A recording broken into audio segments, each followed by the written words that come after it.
Hi friends, so I'm back with my new video, and in today's session we'll be learning that how we can integrate these two functions. The first function from which would be reading the messages from the RabbitMQ. We can also call it a consumer, and in the second function, the same message which we read from the RabbitMQ will be inserting in MongoDB database. So we'll be doing the whole integration in three stages. One is that we'll be merging the code. That is, will be whatever the codes we have written in the previous session, we'll be copying and putting on a single page. In second stage, we'll be making the changes both the functions so that they can integrate in with each other and kind of exchange the messages. In third stage, we will be creating the build and we'll be testing. So friends, in my previous videos, I already explained that this first thing, which is the struct, why we create. So this we created in the past video, and it is actually 100% compliant with the message or response which we are getting from the REST API.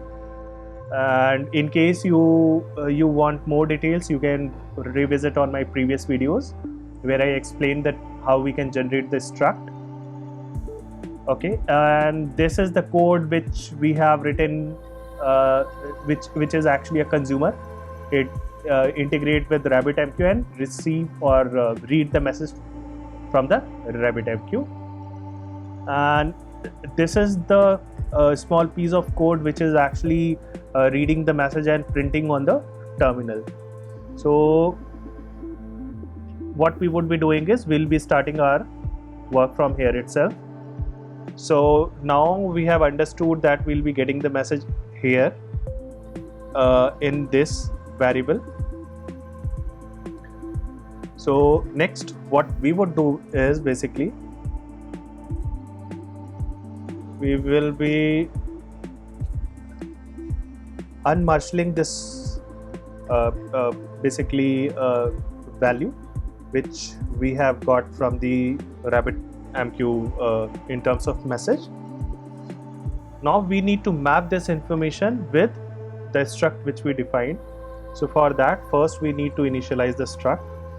So say for example, u is the new variable, response body. So this is done. Now we need to unmarshal this whole payload in this struct. So half of the work is done. Now we need to copy the function which is actually inserting the data in MongoDB.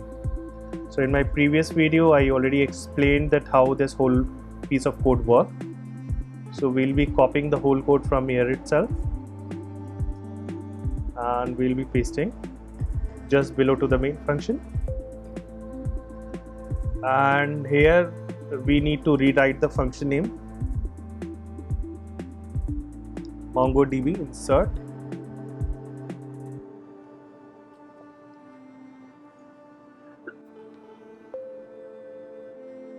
So I have renamed the function and import the dependencies also. Now all my red symbols has almost been removed except this one, because this now we don't actually need it, because we already defined the struct for my payload which we are getting from the REST API,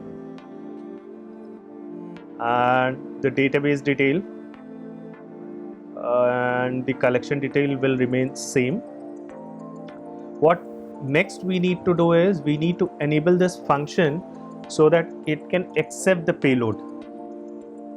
So to do that, let's first add this function here itself, and func this, and we can pass on the information like this, and then here we need to enable this body star response body. So now this small piece of code has actually enabled this function to accept the payload. And then what next we need to do is we need to pass on this information here. Now our work is done. So this small few line addition has actually integrated both the function. Now my first function would actually be reading the messages from the RabbitMQ, and will be passing on to this second function, which would actually be creating the connection with the MongoDB, which we have created on the cloud. This information we already mentioned, and then rest of the things will be taken care, and this piece of code would actually be creating the connection with our database, will be pointing to the collection which we created, and it will be inserting the payload, and this is the reference which we have provided. And now let's execute this piece of code and see that whether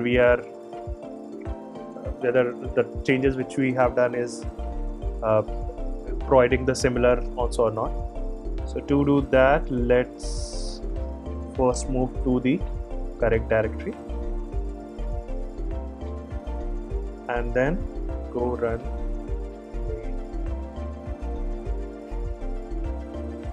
Okay, so as we can see, it has actually exited from here. Let's understand that what is the issue.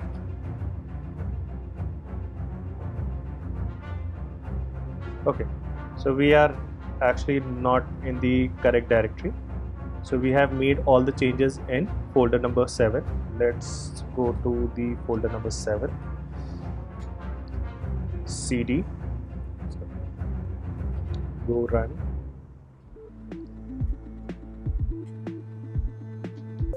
Okay, so the connection has been established. Now it is waiting to receive the message. So let's publish the message in the RabbitMQ. So we need to execute the publisher code.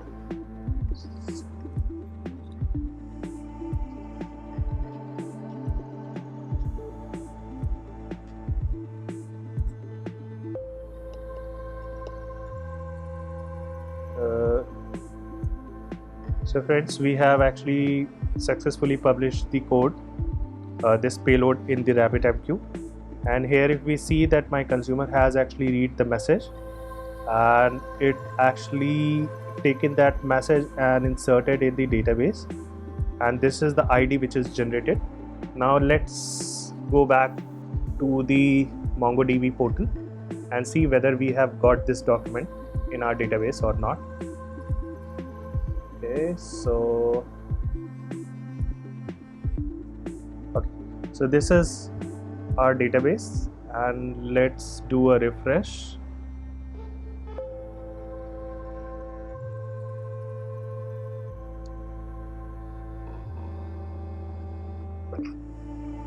So now we see that we have got this document successfully created, and this is the payload we actually